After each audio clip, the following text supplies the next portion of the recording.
بسم اللہ الرحمن الرحیم۔ محترم سامعین و ناظرین، السلام علیکم ورحمۃ اللہ وبرکاتہ۔ امید ہے آپ اللہ تعالیٰ کے فضل و کرم سے خیریت سے ہوں گے۔ اللہ تعالیٰ آپ کو، آپ کے اہل خانہ کو ہمیشہ اپنے حفظ و امان میں رکھے۔ کڑوے گلاب سلسلے کا ولاگ پیش کرتا ہوں۔ یاد رہے کہ یہ اس ولاگ کے جو مضامین ہیں وہ جناب محمد سلیم بٹ صاحب کی تصنیف نفسہ نفسی سے لیے جاتے ہیں۔ آج کا ولاگ بھی اسی کتاب سے لیا گیا ہے، تو شروع کرتے ہیں۔ کڑوے گلاب۔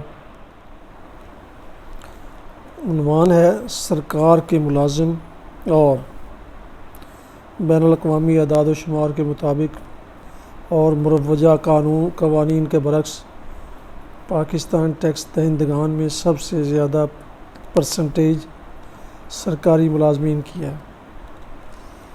پاکستان کے معرض وجود میں آنے کے بعد یہاں صنعتی یا زرعی ترقی خوب ہوئی، لیکن ٹیکس دہندگان کی تعداد میں خاطر خواہ اضافہ نہ ہو سکا، جس کی وجہ سے تقریباً سبھی طبقوں میں ٹیکس ایویژن کا رجحان ہے۔ سمجھا یہ جاتا ہے کہ اگر کوئی شخص ایک بار ٹیکس کے چکر میں آ گیا تو جب تک وہ متعلقہ ملازمین کا منہ نہ بھرے گا، اس دلدل میں دھنستا چلا جائے گا۔ یہ تاثر خاصا مضبوط ہے۔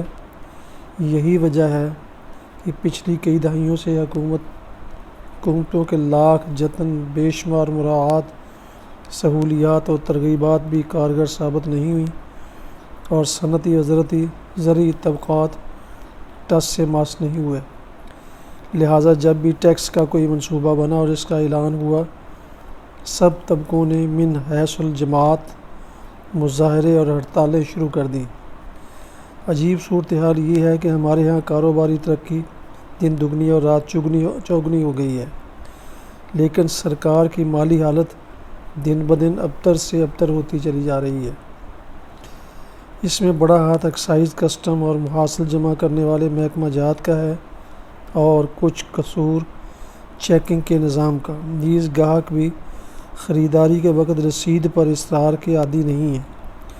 جہاں رسید چلتی ہے وہاں دوہرا اکاؤنٹ سسٹم چلتا ہے۔ حکومت ہوٹل کی ایکسائز ڈیوٹی دیکھے، پراپرٹی ٹیکس، کسٹم ڈیوٹی، پانی، بجلی، مالیہ اور دیگر محاصل کی ریکوری پر غور کرے تو کپ کپی آ جاتی ہے۔ آوے کا آوا ہی بگڑا ہوا ہے۔ یوں لگتا ہے کہ اب تو کوئی طوفان نوح ہی معاملات کو درست کرے گا۔ بات کہاں سے کہاں نکل گئی۔ ذکر چھیڑا تھا ایمانداری سے رزق حلال کمانے والے تنخواہ دار ملازمین کا۔ ان کے بارے میں کیا خوب کسی نے کہا ہے۔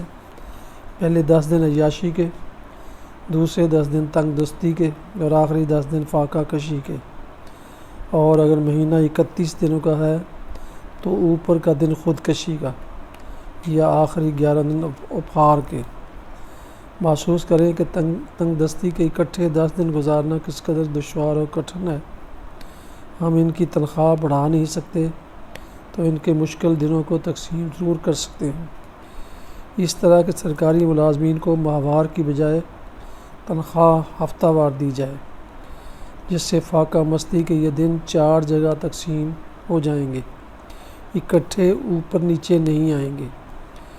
اس ضمن میں ہمارا مزید مشورہ ہے کہ ملک کو صنعتی ترقی سے ہمکنار کرنے کے لیے ملکی مجموعی معیاری پیداوار میں اضافے کے لیے حکومت ایسا قانون لائے کہ ہر صنعتی یونٹ یا کاروباری ادارہ جہاں ایک سے چاہے ہزاروں تک کی تعداد میں کارکن کام کرتے ہوں اور جو خاندان واحد کی ملکیت ہوتا ہے، مالک کارکنوں کے نام ایک خاص حصہ منتقل کرے جو کہ 25 سال میں کل قیمت کا 75% ہو۔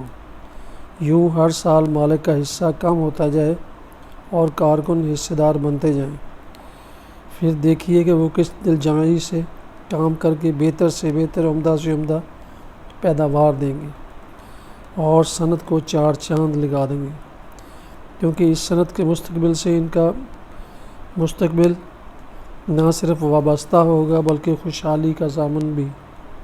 صنعت کار آخر میں 25% حصے کا مالک رہ جائے گا اور 25 سالوں میں کئی اور انڈسٹریاں لگا لے گا۔ درجہ بالا مشورے پر عمل کرنے سے ہر دوسرے دن سکھ یونٹ میں اضافے کا کینسر فوری ختم ہو جائے گا۔ نہ بینک ڈوبیں گے، نہ مالک، نہ مزدور بے روزگار۔ کیا کوئی قومی سوچ کا حامل اپنے عمل سے بارش کا پہلا قطرہ بنے گا؟ کارکنوں سے بھی امید ہے کہ ماضی کے جلسے جلوس اور ہڑتال جو کہ ان کی معاشی بدحالی کی نوید لائے جیسے تجربوں کو ہمیشہ کے لیے خیر باد کہہ دیں گے۔ ویسے اطلاع عرض ہے کہ یہ نظریات جہاں سے آئے وہاں آج تک کبھی کوئی جلسہ ہوا، جلوس نکلے، نہ ہڑتال۔ اس کا تصور بھی اس معاشرے میں نہیں کیا جا سکتا۔ آج بھی وہاں دو آدمی کھل کر بات نہیں کر سکتے۔ ناظرین محترم، آج کا دوسرا ولاگ ہے ٹریڈ مارک۔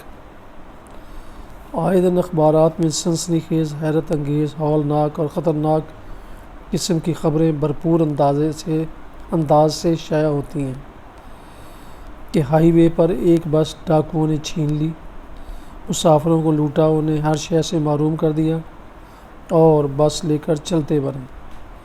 یہ ڈاکو آغاز سفر سے دیگر مسافروں کے ساتھ ہی بس میں سوار ہوئے تھے اور جو ہی ان کا منتخب کردہ اور مجوزہ مقام آیا، انہوں نے مسافروں پر اسلحہ تان لیا اور واردات کر کے فرار ہو گئے۔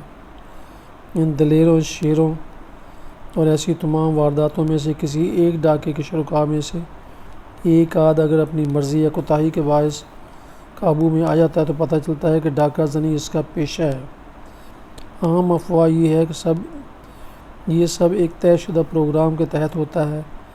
مال، اسباب اور مال غنیمت کئی حصوں میں تقسیم ہو کر متعلقہ شعبوں اور مقتدر لوگوں تک پہنچ جاتا ہے۔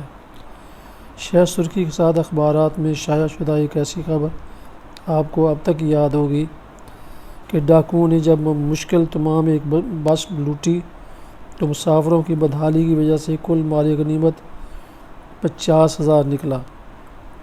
اچانک یہ رقم انہوں نے مسافروں کو واپس کرنی شروع کر دی تو ان میں سے ایک مسافر نے حیرت سے پوچھا کہ رحم دلی نے جوش مارا ہے یا خوف خدا کا خیال کر کے رقوم واپس کر رہے ہو؟ ڈاکو گویا ہوا، خدا کے خوف کی بات نہیں، یہ 75,000 میں ہمارا سودا طے ہوا ہے اور تمہاری جیبوں میں سے صرف 50,000 نکلے، باقی 25,000 ہم کہاں سے ڈالیں؟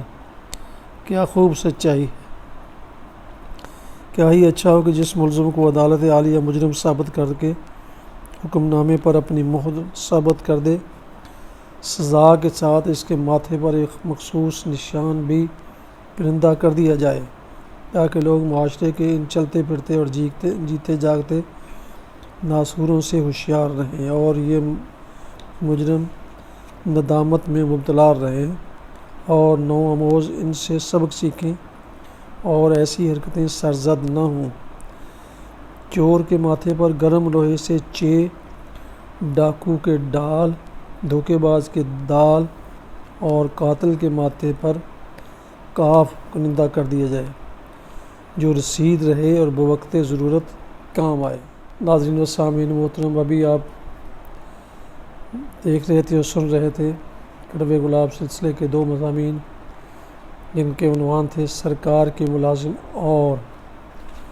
اور دوسرا ٹریڈ مارک، اور یہ دونوں مضامین جناب محمد سلیم بٹ صاحب کی کتاب نفسہ نفسی سے لیے گئے ہیں۔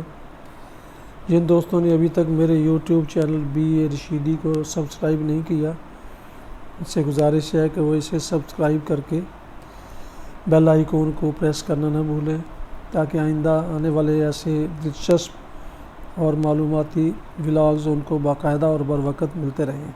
اللہ تعالیٰ آپ کا حامی و ناصر ہو۔ اللہ تعالیٰ آپ کو، آپ کے اہل خانوں کو ہمیشہ اپنے حفظ و امان میں رکھے، آمین۔ اپنا بہت خیال رکھیے گا، دعاؤں میں پاک وطن، والدین، اعزاء و اقارب اور دوستوں کے علاوہ ناچیز کو بھی اپنی دعاؤں میں ضرور یاد رکھیے گا۔ بہت شکریہ۔ السلام علیکم پاکستان زندہ باد۔